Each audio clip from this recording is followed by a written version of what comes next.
Hello guys, ഈ മാസം ഞങ്ങളുടെ ഗ്യാങ്ങിൽ നടക്കുന്ന മൂന്നാമത്തെ എൻഗേജ്മെൻറ്റ് കൂടാനാണ് ഞാനീ പോയിക്കൊണ്ടിരിക്കുന്നത്. നമ്മുടെ അമല ശിവൻ്റെ എൻഗേജ്മെൻറ്റ്.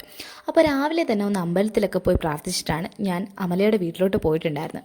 അതെന്താണെന്ന് വെച്ചാൽ എൻ്റെ കല്യാണം എന്ന് പറയുമ്പോൾ ഏറ്റവും കൂടുതലും ടെൻഷൻ അടിച്ച് അറ്റാക്ക് വരുന്നത് അമലയ്ക്കാണ്. അപ്പോൾ അവളുടെ എൻഗേജ്മെൻറ്റിനും എനിക്ക് അതുപോലെ ടെൻഷൻ ഉണ്ടായിരുന്നു. അങ്ങനെ ഞാൻ ട്രെയിനിൽ കയറി വർക്കലയിലോട്ട് നേരെ വിട്ടിട്ടുണ്ടായിരുന്നു. ഈ വീഡിയോ എടുക്കുമ്പോൾ പോലും ഈ കുപ്പിവളകൾ എനിക്കൊരു പണി തരുമെന്ന് എനിക്കറിയത്തില്ലായിരുന്നു.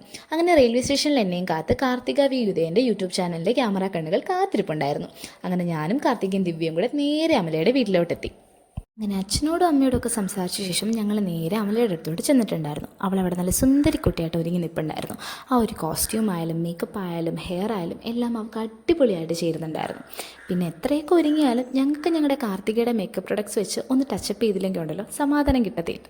അങ്ങനെ ആ പരിപാടിയൊക്കെ കഴിഞ്ഞിട്ട് ഇവിടെ ദിവ്യ എങ്ങനെയാണ് കൈ വരയ്ക്കാതെ മോതിരം ഇടേണ്ടതെന്ന് അമലയ്ക്ക് ക്ലാസ് കൊടുത്തുകൊണ്ടിരിക്കുകയാണ് കേട്ടോ. അങ്ങനെ എൻഗേജ്മെൻറ്റിൻ്റെ ട്രയൽ പരിപാടിയൊക്കെ കഴിഞ്ഞ് ഞങ്ങൾ അവിടെ ഇരിക്കുകയായിരുന്നു. നിങ്ങൾക്ക് എല്ലാവർക്കും ഒരു ഫ്രണ്ട് കാണും. ടീച്ചർമാർ മാസങ്ങളെടുത്ത് തലകുത്തി നിന്ന് പഠിപ്പിച്ചാലും നമുക്ക് മനസ്സിലാവാത്ത കാര്യം ഒറ്റ രാത്രി കൊണ്ട് എക്സാമിൻ്റെ തലേന്ന് നമുക്ക് പറഞ്ഞ് പഠിപ്പിച്ച് തരുന്ന ഒരു ഫ്രണ്ട്. എൻ്റെ ലൈഫിൽ അങ്ങനെ ഒരാൾ അമലയാണ് കേട്ടോ.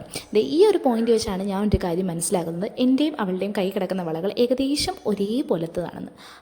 എന്തൊരു കോയിൻസിഡൻസ് അല്ലേ. അങ്ങനെ ചെറുക്കും കൂടി എത്താറായിട്ടുണ്ട്. അപ്പോൾ അടുത്ത പാർട്ടിൽ നമുക്ക് ആ വിശേഷങ്ങൾ കാണാം.